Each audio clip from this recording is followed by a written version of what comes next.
Rocket cases. 4. The first thing that you have to do is to make the case. Do not hurry over this part of the process, for more depends upon it than is generally supposed. It is made in the following manner. Procure some imperial board, which is a kind of thin pasteboard made of 2 sheets of brown paper pasted and pressed together. Also some stout Kentish brown paper, of such a substance as will weigh 70 pounds per ream. Now, fold a sheet of the imperial board down the middle of its length, thus.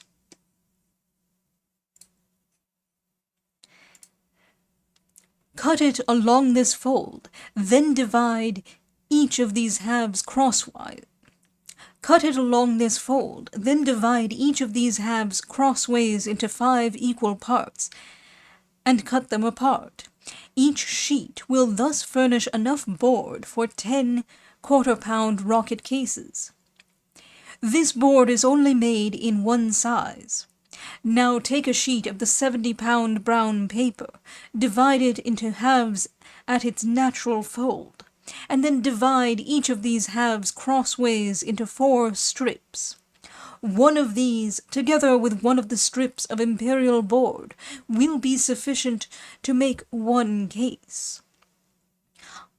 I have given you above the directions for cutting your paper and board without waste. You will, however, find it more convenient to buy them ready cut up. It will save you time and trouble, and will occupy much less space among your stores.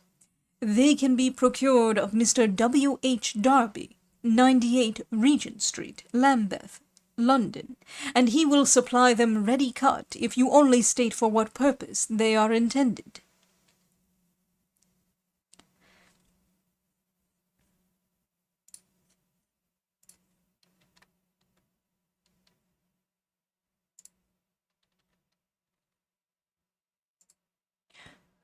The former, on which the board and the paper are to be rolled, is simply a piece of brass tubing, about 12-inch long and 3/4 inch in diameter. This you had better procure of the person whose name I shall mention presently, when I speak of apparatus, and to whom I recommend you as a maker of all pyrotechnic tools, except such things as the sieves, etc., above mentioned. I must not speak about the pasting and rolling of the cases until I have said a few words upon the subject of the paste itself. It is a great mistake to have your paste made thick. You will gain nothing by doing so, and you will find it very troublesome to use. It should be made of such a consistency as will admit of its being spread very readily upon the brown paper, etc., and by being tolerably fluid will saturate it much more thoroughly.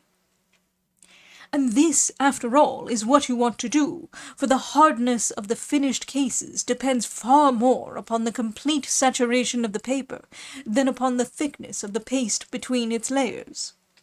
The brush, which you will find convenient,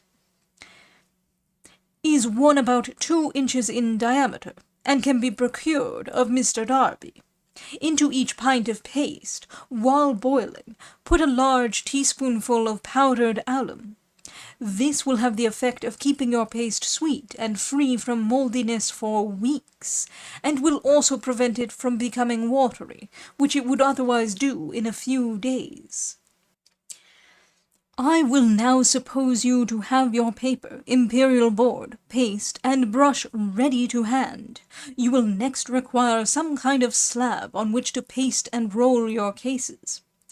For this purpose, I use one of the largest common roofing slates that can be procured. Its size is 24 by 12 inch. This makes a cheap and very serviceable pasting slab, if its surface be only moderately smooth. Now we come to the actual rolling of the cases. First, paste all over one side of one of the strips of 70-pound brown paper. Then, take one of the strips of imperial board, and fold one end of it once round the brass tubular former. Hold this, thus folded, with your left hand. and paste over all the rest of the upper side of the strip with your right. Then roll it up as straightly and as tightly as you can, till all but about 3 inches of it is wound upon the former. Upon these projecting 3 inches, lay the end of the strip of brown paper, with its pasted side upwards, and then roll it till both board and paper are neatly and closely wound round the former. You will find at first a little difficulty in getting the strips to roll up straight, but a little practice will overcome this. You will now require what is called a rolling board, that is, a piece of common smooth deal board about 20 inches by 8 inches size, with a wooden handle screwed on its upper side at one end. See Figure 3.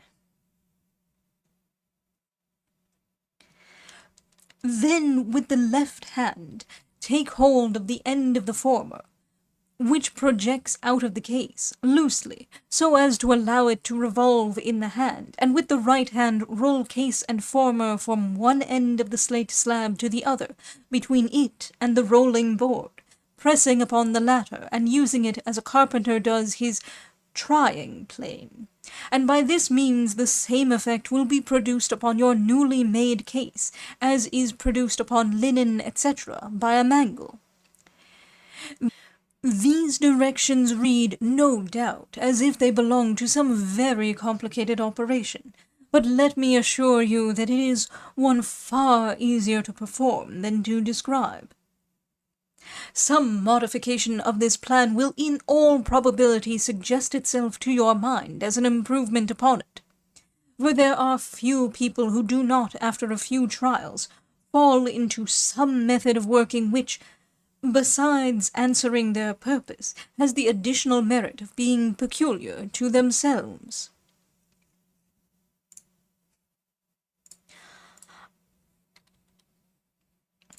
I may as well mention here that the quickest way of making cases is to paste all your strips of paper and board before you begin to roll any of them, taking care not to paste that part of each strip of board which is to make the first turn round your former.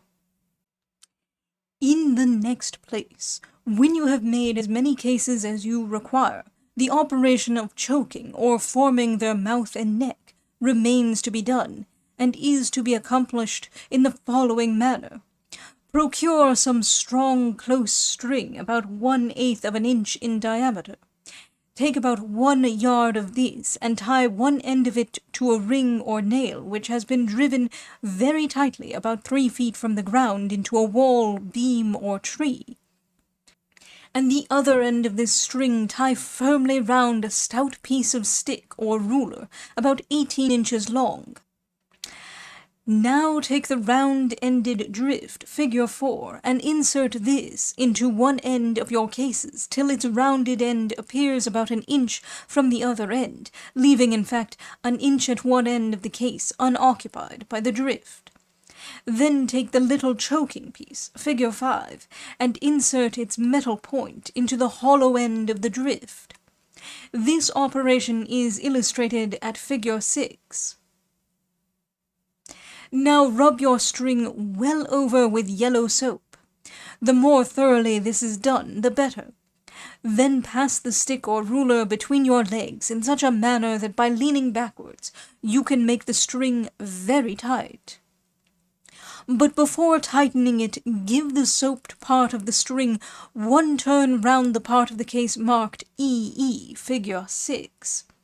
Then by leaning backwards you will contract that part of the case until you leave an aperture only large enough to admit the point of the choking piece. As soon as this is done, tie some string tightly round the neck thus formed, to prevent its becoming larger. The best knot for this purpose is the one given at Figure 7. Then, when you have drawn out your choking piece and drift, the proper name of which latter is the setting down piece, your case must be put by to dry thoroughly before use. The apparatus given at Figure 8 is very convenient for choking cases quickly, and is given in case you should think it worthwhile to make such a thing. Any boy with a fair notion of carpentering would find no difficulty in making it. It is simply a string passed over a small wheel and fastened to a pedal which works on a hinge close to the ground.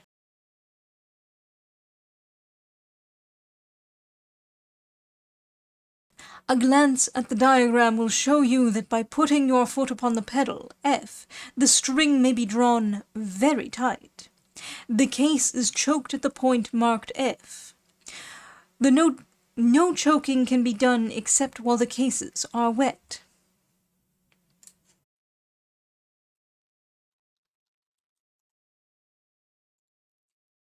Now, supposing that you can do nothing else until your cases are dry, I will meantime introduce you to some of your tools. Figure 9 represents the block and spindle over which your rockets are to be rammed. The case of the rocket is forced, mouth downwards, over this spindle by inserting into it the setting down piece, Figure 4, which you have used before, and giving the handle of this some blows with the mallet, Figure 10. This operation has the effect of enlarging the choke to its proper size, and of making the mouth of the case very smooth and hard. The diagram Figure 11 represents the steel spindle and nipple in its proper size.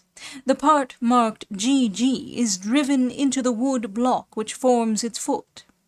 Figure 12 represents the rocket case driven down upon the nipple when ready to be filled with its composition. Figures 13, 14, 15 are 3 drifts of different lengths, pierced so as to admit the steel spindle, and to be used for driving the composition into the cases round the spindle. They are used in the following manner.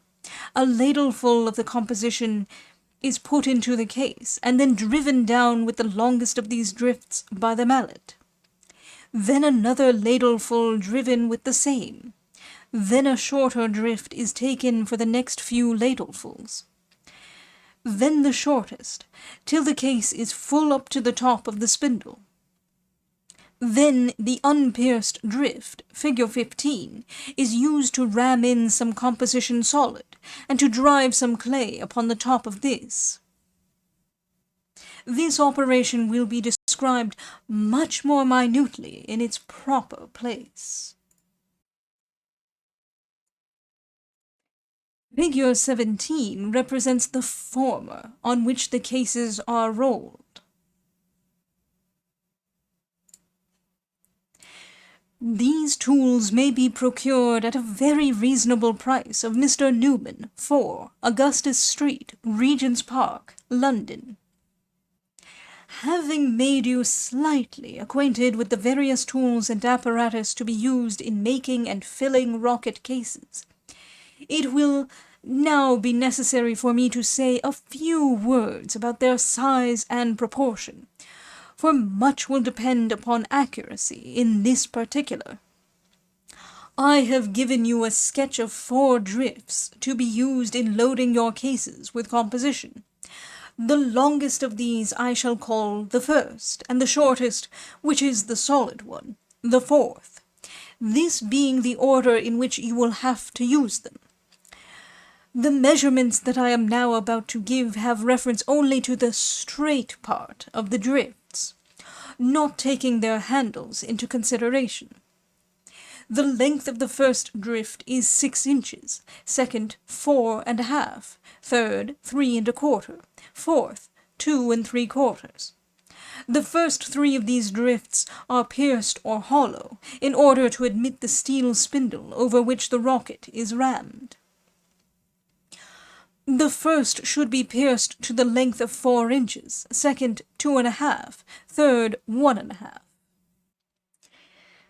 Taking the exterior diameter of 1/4 pound rocket to be about 1 inch, and this measurement is near enough for our purpose, The former on which the cases are rolled should be 3/4 of an inch in diameter, and the drifts about 1/4 of an inch in diameter. The former should always be slightly larger in diameter than the drifts, because the paper that is rolled upon it is thoroughly wetted with the paste, and in drying will shrink a little. And therefore, if your drifts be of the same size with your former, you will find considerable difficulty in getting them in and out of your cases. They ought to be a good, easy fit. 12 inches you will find a convenient length for your former. In case you should wish to prepare rockets of other sizes, and in order that you may readily see the relative magnitude of cases of such sizes as are generally used in the art of pyrotechny, I here append a table. Those which are called 1-ounce cases are about 1/2 inch bore. 2-ounce cases are about 5/8 inch bore. 1/4 pound cases are about 3/4 inch bore. 1/2 pound cases are about 1 inch bore. In following the directions which I gave in my last paper for cutting up your imperial board and 70-pound brown paper for rocket cases, you will find that the case produced will not be a very stout one. Although I have made an excellent rocket in a case of such a thickness, you will perhaps find it advisable to use more paper and board, and prepare a thicker case. For this purpose, cut your board in the manner that I have described before for your 70-pound brown paper, that is, into 8 equal strips, and then cut each of your sheets of brown paper lengthwise into 4 equal strips. By this plan you will be able to make very stout cases, which will not be at all liable to injury during ramming, and thus 1 sheet of board, with 2 of brown paper, will furnish 8 1/4-pound rocket cases. You must bear in mind, when choking them, to contract the aperture till it is considerably smaller than you will eventually require it to be. The setting down piece, figure 4, has 2 uses. It is employed first in choking the case, and afterwards in driving or setting it down, when choked, over the steel spindle. The reason for driving the case thus down till the mouth is brought close to the nipple at the foot of the spindle is that the choke or aperture may thus be left of the proper size. This proper size is about 2/5 of the inner diameter of the case, and the aperture left immediately after choking should not be much more than 1/5 of the same inner diameter. The operation of setting down the cases is performed best, in my opinion, when they are perfectly dry and immediately before they are filled.